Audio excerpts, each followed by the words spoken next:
Olá pessoal, tudo bem? Meu nome é Samuel Dalelast, sou médico e esse é o nosso espaço aqui no YouTube para discutirmos temas relacionados à saúde, qualidade de vida e bem-estar.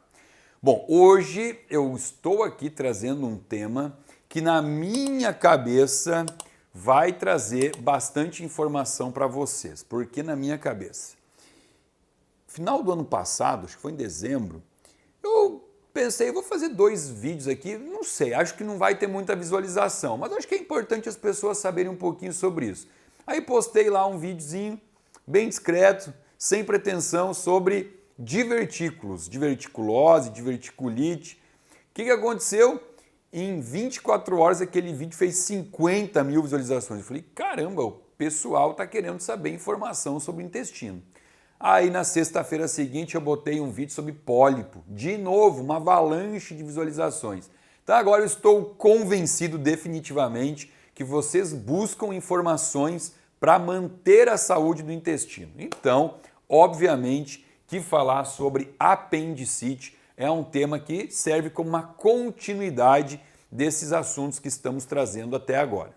Porém, para entendermos sobre apendicite, precisamos saber aqui o que é o tal do apêndice, que é onde a apendicite acontece. Bom, aí a gente vai falar um pouquinho de história também aqui para vocês, para poder chegar nas atualidades, as atualizações sobre apendicite. Bom, seguinte, o apêndice, ele é uma estrutura tubular que eu não vou desenhar não. Fernando, você pode ajudar a gente aqui? Olha só, o intestino é dividido basicamente em 2 partes, tá? O intestino, em 2 partes não, 2 intestinos, né? O intestino que a gente chama de intestino grosso e o intestino delgado.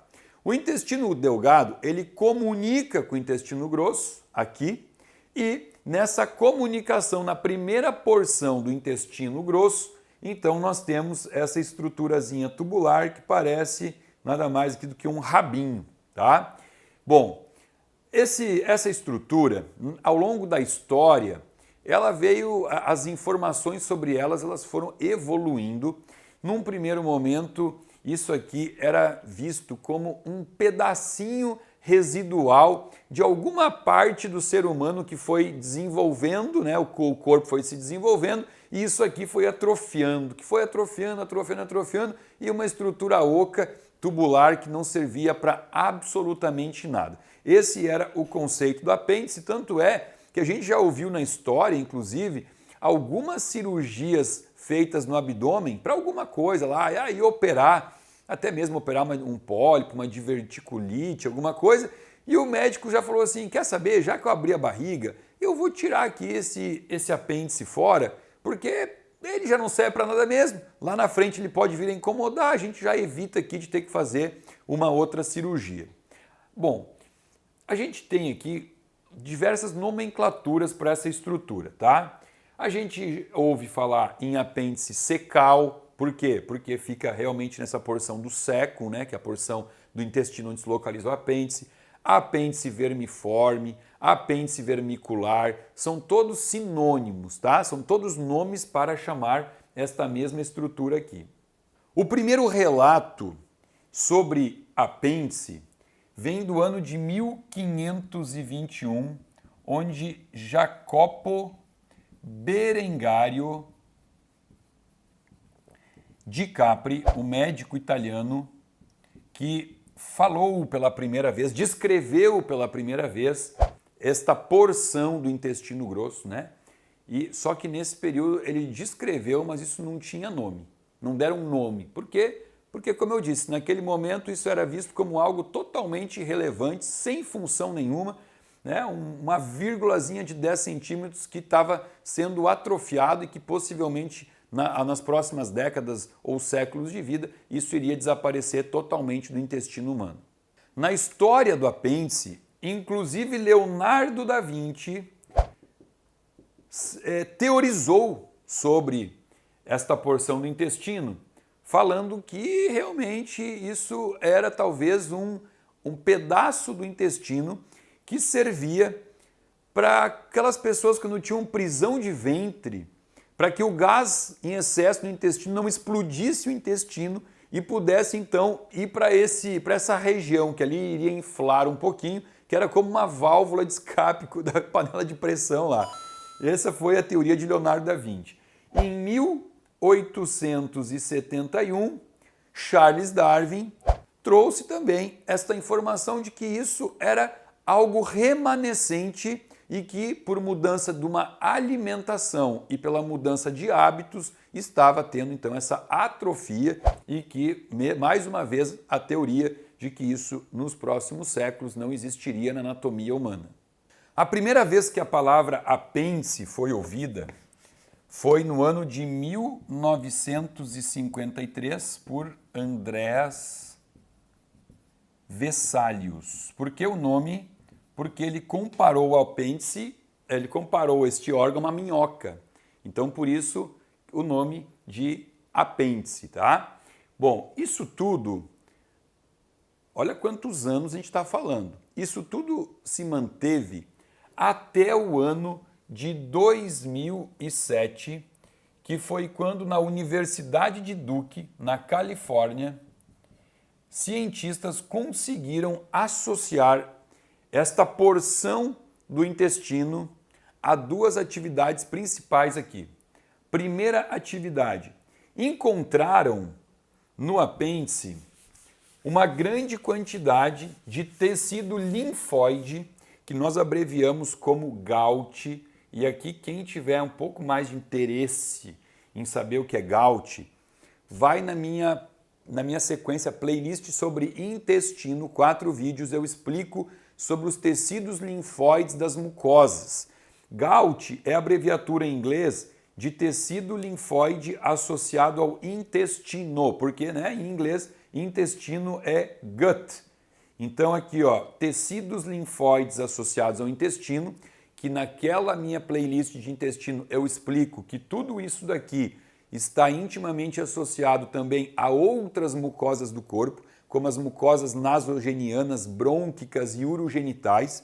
Então encontraram grande porção desse tecido neste pedacinho do intestino e também se encontrou aqui uma grande população de bactérias, e aí a gente começa a entender por que é tão recente essa descoberta sobre o apêndice e bactérias, porque o intestino, o microbioma, a população de micro-organismos do intestino, chamado de microbiota, isso começou a ser evidenciado muito recentemente. O projeto Microbioma é um projeto de 2008. Em 2003 teve o projeto Genoma, que mapeou todo o código genético humano. Em 2008, o projeto Microbioma, que mapeou todos os micro-organismos do corpo, entendendo que 80% deles estão localizados no intestino. E esse conjunto aqui de bactérias que se aloja nessa porção do intestino, chamado de apêndice, ela é a responsável por repovoar o intestino em algum momento que o paciente tem, que a pessoa tenha, porventura, uma diarreia, alguma coisa assim que causa uma descolonização. O paciente perde, então, boa parte da sua microbiota e o próprio apêndice que carrega essa superpopulação de bactérias se encarrega de povoar essa porção do intestino que ficou descolonizada. Então, olha só, a gente está falando aqui sobre imunidade, tá? Imunidade. Por quê? Porque nós temos, então, aqui esses probióticos que estão localizados, então, no intestino, e a gente sabe que probióticos estão altamente associados à imunidade, e aonde eu tenho tecido linfóide, eu tenho maturação de linfócitos. O que são linfócitos? Linfócitos são células de defesa, os famosos glóbulos brancos. Então, existe sim uma associação já provada do apêndice com o sistema imunológico, melhorando então a capacidade imunológica do indivíduo. Nesta mesma universidade de Duke, na Califórnia... Não é Califórnia, é Carolina do Norte. Ah, perdão, aqui ó, o Fernando aqui é meu técnico aqui ó, Califórnia não, Carolina do Norte, tá? Nesta mesma universidade aqui de Duke, 6 anos após, 2007 foi quando veio esse primeiro estudo, depois de 6 anos, ou seja, 2014.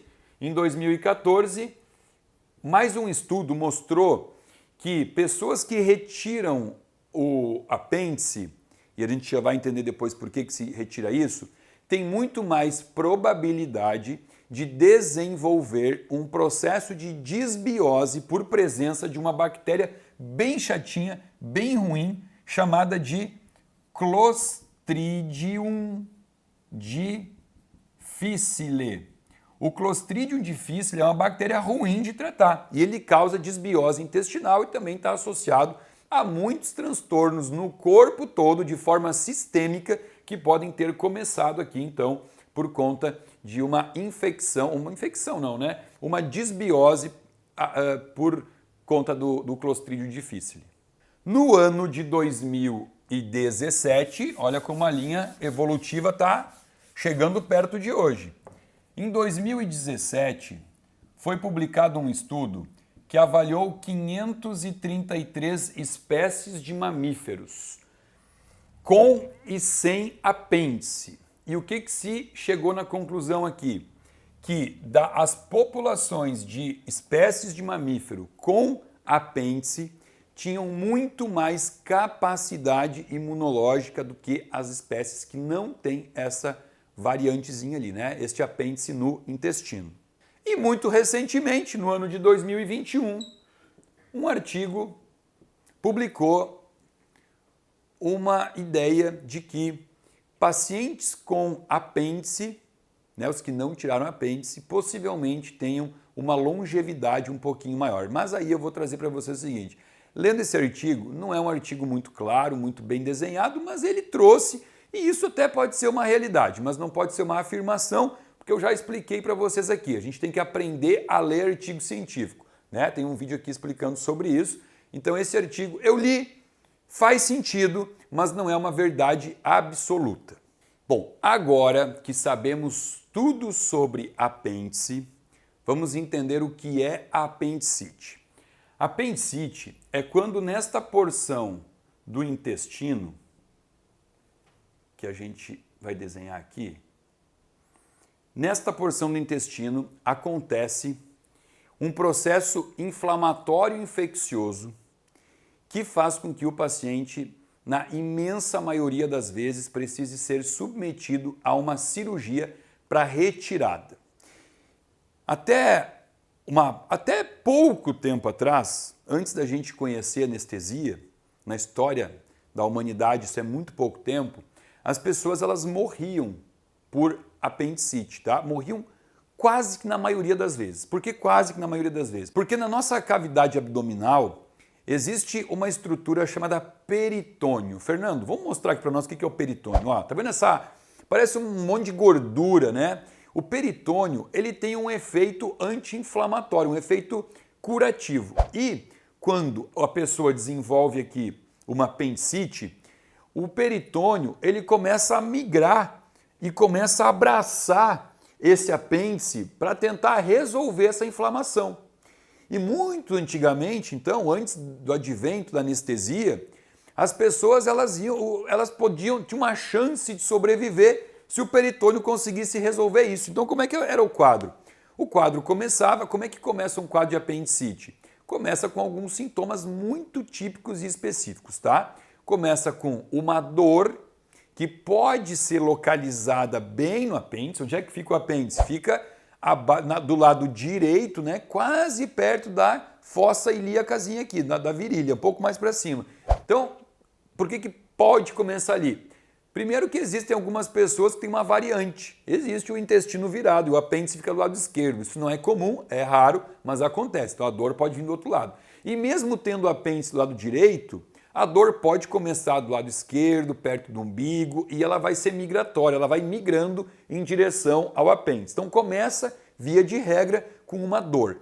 Essa dor, ela tem uma característica muito típica, que a gente chama assim, dor à descompressão. O que significa? Você comprime, você aperta o abdômen e o paciente não sente a dor. Aí o médico ele faz a retirada, ele retira o dedo, mas não é soltar devagarinho. Ele tira abruptamente e quando ele tira o dedo do abdômen, o paciente ele dá um pulo da maca. É uma dor lancinante, uma dor aguda. Esse é o principal sinal semiológico de que esse paciente possa ter uma apendicite. O nome técnico desta manobra que eu acabei de descrever chama-se manobra de Blumberg, descrita por Blumberg, o médico que pela primeira vez descreveu isso, tá? Então esse é o sinal clássico de apendicite. Outras coisas que podem vir associadas: uma dor irradiada para a perna, uma dor na perna direita, a pessoa começa a caminhar e sente que tem que puxar a perna, meio mancando, isso pode acontecer, é comum também. Sinal de febrícula. É muito pouco provável esse paciente fazer febre, febrão, a não ser que ele chegue no nível de estar com apendicite já supurando, né? O que é a apendicite supurando? É quando esse apêndice está tão inflamado e ninguém resolveu nada, ninguém operou, ele está em casa, ele não quis procurar o médico e isso aqui explode dentro da barriga e joga pus para tudo que é lado. Isso chama-se apendicite supurada, né? Porém, é difícil chegar nesse nível, porque a dor é tão aguda que a pessoa vai procurar o médico. E aí, então, nesse momento que a gente encontra uma febrícula, 37,8, 38, 38,2, não passa disso. Essa pessoa também vai apresentar inapetência, que é a ausência de fome, ela não vai querer comer. Pode apresentar também diarreia, náuseas, vômitos, tudo isso são sinais que a gente pode encontrar num paciente apresentando apendicite. Esse paciente procura o atendimento, o médico vai fazer então os sinais ali de Blumberg e tal. Se ele achar que isso pode ser uma apendicite, ele vai pedir uma ultrassonografia, que é aquele exame de ecografia, né? Mesma coisa, dois nomes para a mesma coisa. Ele pode pedir uma tomografia, porém é muito difícil ter que pedir uma tomografia, porque a apendicite, ela grita, ela está berrando para você, ela diz, ó, ei, eu sou uma apendicite, é muito fácil o diagnóstico. Tanto que muitos cirurgiões antigamente nem ultrassonografia pediam. Faziam todas essas análises, faziam o teste, Blumberg positivo, já ia para a cirurgia. Essa cirurgia ela é muito simples. Ela é feita uma incisão bem acima do apêndice, uma incisão pequenininha, é feita a cirurgia e o paciente fica com aquele cortezinho pequenininho logo abaixo aqui do abdômen. Porém, se a cirurgia complica, né, durante a cirurgia, você analisa ali que o apêndice abriu, vazou pus para a cavidade abdominal, ou se for uma apendicite supurada, então é feita uma laparotomia, que aí tem que abrir a barriga para poder lavar toda a cavidade abdominal, tirar o pus, né? Então isso é algo mais difícil de acontecer. A maioria das cirurgias elas são realizadas logo no início, a cirurgia é simples. Cabe aqui dizer que quanto mais magro o paciente é, mais fácil de acessar com um corte pequenininho. Então pessoas magras têm um cortezinho bem pequenininho, porque o médico consegue enxergar bem. Pessoas mais obesas, com uma cavidade abdominal com gordura visceral, geralmente tem uma cicatriz maior ou às vezes tem que abrir a barriga toda mesmo. E é claro que temos que falar aqui sobre causas de apendicite e prevenção de apendicite, né? Por quê? Se a gente está falando que é tão importante, se pudermos manter este apêndice no nosso corpo para melhorar o sistema imunológico, melhor. Bom, o que pode fazer com que isso aqui inflame, infeccione e você tenha que tirar? Obstrução do apêndice. Se houver aqui, pensa o seguinte, isso aqui é uma rua sem saída, é um beco, né? É um beco sem saída. Tá passando por aqui o conteúdo intestinal. E o que é o conteúdo intestinal? É cocô, né? Cocô. Ai, que nojo. É cocô aqui dentro do teu intestino, é o que passa. Então por aqui está passando cocô, o intestino delgado ele transitou aqui, fez uma transição para intestino grosso. E aí aqui então pode ter entrado alguma coisa e trancou ali e não saiu. Quais são as principais causas de obstrução aqui? As próprias fezes. Então, se você tem fezes muito sólidas, tem constipação ou obstipação, você tem muito mais probabilidade de ter uma apendicite, porque entra um pedacinho de cocô duro ali e não sai. Então, legal, Samuel, vou tomar laxante para ter sempre diarreia. Não, não é essa a ideia. A ideia é você assistir o videozinho aqui sobre escala de Bristol e entender que existe o cocô bonito, que é aquele cocô bananinha, que você olha ele no vaso, bate um orgulho no peito, aquele cocô que nem o papel higiênico sujou quando você foi fazer a tua higiene depois de evacuar. Esse é o cocô perfeito, tá? Outra coisa que pode entupir, que entrar e obstruir o apêndice, são parasitas, vermes. Ai, de novo, Samuel, fiquei com nojo. Sim, nós podemos ter vermes no intestino, tá? Aqui entra a importância de fazer tratamentos de desparasitização, que é uma coisa que eu estou devendo aqui, agora me dei conta, tem que fazer um vídeo sobre isso para vocês, tá? Existe a forma farmacológica de fazer isso, né? Anita, que é o nitazoxanida, ivermectina, albendazol, tem diversos antiparasitários e existe a forma natural, né? Existem muitas formas aí, você pode usar chá de losna, tem extrato de cravo da Índia, tem uma infinidade de tratamentos naturais para eliminar vermes aqui. Então isso é muito importante, tá? Cuidar para não ter parasitose e fezes ressecadas, que são as duas maiores causas de apendicite. Bom, lembrando também que já tem até estudo publicado mostrando que o apêndice pode melhorar a capacidade cognitiva. Caiu aqui meu microfone. Você acredita nisso? Capacidade cognitiva. Por quê? Porque essas bactérias que povoam o apêndice, elas têm uma maior facilidade em fermentar fibras, transformando elas em ácidos graxos de cadeia curta, que são 3: acetato, propionato e butirato. E o butirato, principalmente, que é um ácido graxo de 4 carbonos, ele tem uma capacidade de atuar nos corpos cetônicos que vão para o cérebro melhorar a capacidade cognitiva, clareza mental. Então, olha que legal, li um estudo, né? Porque eu fiz uma pesquisa antes de vir aqui trazer para vocês esse vídeo. Falei, vamos ver tudo que tem de atualização sobre apêndice. Achei um artigo mostrando isso, tá? Porque essas bactérias aqui são bactérias que têm essa capacidade de fermentar. Então, olha que interessante aí. Hoje você teve uma aula sobre tudo que existe na história do apêndice, aprendeu o que é apendicite e agora, se você ainda tem o teu apêndice, sabe também como tentar, né? Porque é tentar, a gente não tem como afirmar nada, mas tentar manter ele contigo até o resto da vida. Aliás, a apendicite é muito mais comum na segunda e terceira década de vida, tá?